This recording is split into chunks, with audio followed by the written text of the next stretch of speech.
صوت ست بتعيط وبنت صغيرة بتصرخ بابا لا. الأمن كسر الباب والمشهد كان صدمة. الأم والبنت مقتولين، الأب كان في الحمام ومات منتحر. لكن المرعب مش اللي حصل، المرعب هو اللي فضل يحصل بعد كده.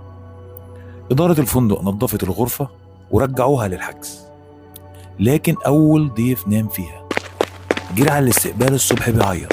قال إن بنت صغيرة ظهرت له في نص الليل بتبكي وتطلب منه يساعدها، ولما بص في المراية شاف بصمات إيدين صغيرة مرسومة بالدم. الفندق افتكر إنها هلوسة، لكن الموضوع اتكرر مع كل ضيف.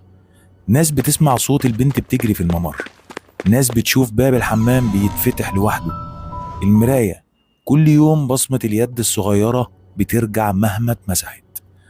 جابوا عمال صيانة، جابوا شيوخ، ناس من الكنيسة، لكن مفيش فايدة. الموضوع بدأ يبوظ سمعة الفندق ومفيش تفسير علمي واضح، فقرروا يعملوا حاجة ما حصلتش قبل كده.